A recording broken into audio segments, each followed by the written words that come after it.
కొత్త మున్సిపాలిటీల ఏర్పాటుకు సంబంధించిన బిల్లును అసెంబ్లీ ఆమోదించింది. ఈ సందర్భంగా తీసుకొచ్చిన బిల్లుపై అధికార విపక్షాల మధ్య స్వల్ప వాగ్వాదం చోటు చేసుకుంది.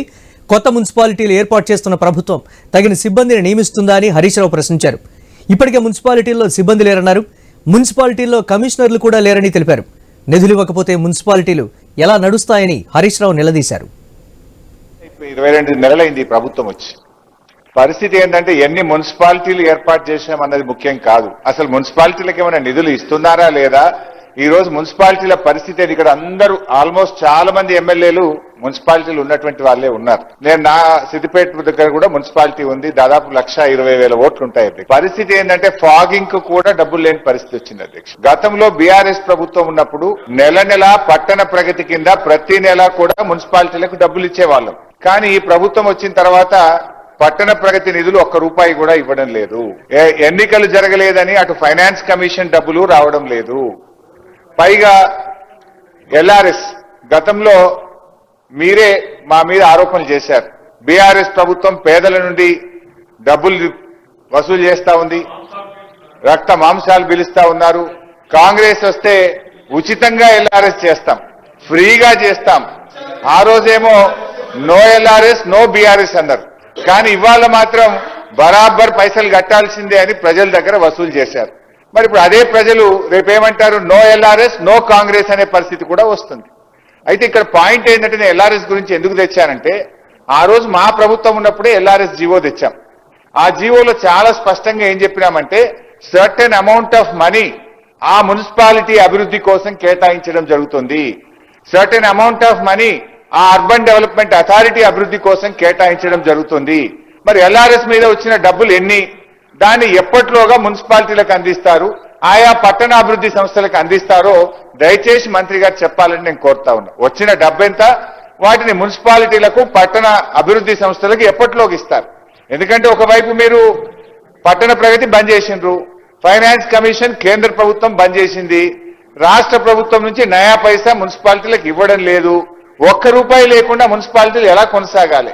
కనీసం ప్రజలు కట్టిన డబ్బు, మా పట్టణం అభివృద్ధి చెందుతుందని ప్రజలు కట్టిన డబ్బు ఆయా మున్సిపాలిటీలకు చట్టంలోనే ఉంది, ఆనాడిచ్చిన జీవోలోనే ఉంది. దాన్ని ఎప్పట్లోగా చెల్లిస్తారో స్పష్టంగా ఈ సభకు చెప్పాలని నేను శ్రీధర్ బాబు గారిని కోరుతున్నాను. మీకు కూడా మంత్రి మున్సిపాలిటీ ఉంది, మీకు కూడా డబ్బులు వస్తాయి. అసలు ఇస్తారా ఇవ్వరా? ఇప్పుడు స్టాంప్స్ అండ్ రిజిస్ట్రేషన్ ద్వారా ఆ మున్సిపాలిటీలో ఎన్ని రిజిస్ట్రేషన్లు అయినా దాంట్లో కొంత పర్సెంటేజ్ ఆ పట్టణాభివృద్ధి సంస్థకి ఇవ్వాలి. అది బంద్ చేసిండ్రు. స్టాంప్స్ అండ్ రిజిస్ట్రేషన్ డబ్బు ఇయ్యరు, ఎల్ఆర్ఎస్ ఇయ్యరు, తర్వాత పట్టణ ప్రగతి ఇవ్వరు. ఏం మరి మున్సిపాలిటీలు ఎట్లా నడవాలి అధ్యక్ష? మేము ఇన్ని మున్సిపాలిటీలు ఏర్పాటు చేసినాము, కొత్త మున్సిపాలిటీలు పెట్టినామని చెప్పడం కాదు కదా. ఆ మున్సిపాలిటీల పరిస్థితి ఏంది? ఇవాళ మున్సిపాలిటీలో మున్సిపల్ కమిషనర్లు చాలా చోట్ల లేరు, శానిటరీ ఇన్స్పెక్టర్లు లేరు, అదేవిధంగా మున్సిపాలిటీల్లో ఇంజనీర్లు లేరు. అంతా అయోమయం. మీకు స్టాఫ్ లేదు, ప్లానింగ్ లేదు, ఏర్పాటు చేసుకుంటూ పోతా ఉన్నారు. కొత్త మున్సిపాలిటీలు ఎన్ని ఏర్పాటు చేస్తుందో దానికి అనుగుణంగా ఇంజనీర్లను, శానిటరీ ఇన్స్పెక్టర్లను, కమిషనర్లను, సిబ్బంది నియామక ప్రక్రియ కూడా చేపట్టండి. పోస్టులు కూడా శాంక్షన్ చేయండి. ఇలా నా దగ్గర 3 శానిటరీ ఇన్స్పెక్టర్లు ఉండాలి నా టౌన్లో, ఒక్క సింగిల్ శానిటరీ ఇన్స్పెక్టర్ లేడు. 3కు 3 ఖాళీ. అంటే మీరు ఈ రకంగా ఉంటే ఎట్లా? మీరు ఇంకా కొత్త మున్సిపాలిటీలు ఏర్పాటు చేస్తున్నారు, మరి దానికి అనుగుణంగా ఉద్యోగ నియామకాలు జరుగుతున్నాయా? పోస్టులు శాంక్షన్ చేస్తున్నారా? ఆ ప్రక్రియ కూడా చేపట్టాలని చెప్పి నేను గౌరవ మంత్రి గారిని నేను కోరుతా ఉన్నా. 20 నెలలు.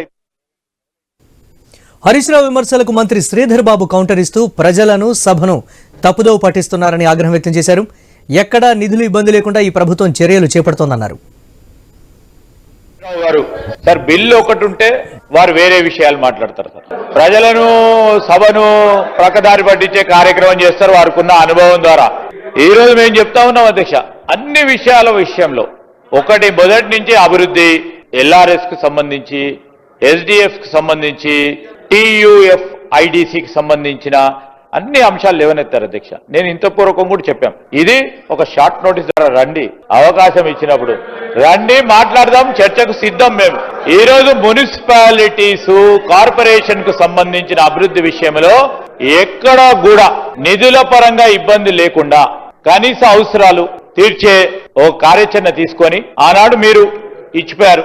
ఆర్థిక వ్యవస్థ ఏ విధంగా ఉండెనో దాన్ని సరిచేసే కార్యాచరణలో ఉండుకుంటూ కూడా ఎక్కడ కూడా ఇబ్బంది లేకుండా ఈ రోజు కావాల్సిన మౌలిక సదుపాయాలు కల్పిస్తా ఉన్నాం అధ్యక్ష. ఈరోజు మీరు కలెక్టరేట్స్ ని 33 జిల్లాలకు సంబంధించిన కొత్త కార్యాలయాలని కలెక్టరేట్స్ సంబంధించి ఏదో చెప్పేసినాక అక్కడ సిబ్బంది లేరు, డబ్బులు ఇవ్వలే, కాంట్రాక్టర్లకు డబ్బులు కూడా ఇవ్వలేదు సార్. కలెక్టరేట్లు అట్లా కట్టేసి వదిలేసిండ్రు. మేము మా లెగసీ మీ లెగసీ మేము తీసుకోవాల్సి వస్తుంది, తీసుకున్నాము, డబ్బులు కట్టేసినాం. సిబ్బంది ఈరోజు గ్రూప్ 1 కానీ గ్రూప్ 2 కానీ గ్రూప్ 4 నియామకాలను కూడా పూర్తి స్థాయిలో ఈరోజు దాదాపు 65 పైచలకు ప్రభుత్వ ఉద్యోగ ఖాళీలను భర్తీ చేసి కొత్త ఉద్యోగాలు ఇచ్చి నింపుతా ఉన్నాం అధ్యక్ష. వారు చెప్తా ఉన్నట్టు ఈరోజు శానిటరీ ఇన్స్పెక్టర్ మేము సానుకూలంగా తీసుకుంటాం. ఇప్పుడు ఎక్కడెక్కడైతే శానిటరీ ఇన్స్పెక్టర్ లేరో అక్కడ అన్నిటిని కూడా సమాచారాన్ని తీసుకుంటాం. వారు చెప్తా ఉన్నారు శానిటరీ ఇన్స్పెక్టర్స్ పనిచేయటం లేదు సిద్దిపేటలో అని. సమాచారాన్ని తీసుకుంటాం. లేరు అవసరం ఉన్న చోట తప్పకుండా ఇచ్చే కార్యాచరణలో ఉన్నాం కనుక మేము చేస్తా ఉన్నాం కనుక వారు అడుగుతా ఉన్నారు. వారి ప్రభుత్వంలో ఉండి వారు చేయలేదు, వాళ్ళ ప్రభుత్వం చేయలేదు కనుక వారు పెట్టలేకపోయినారు.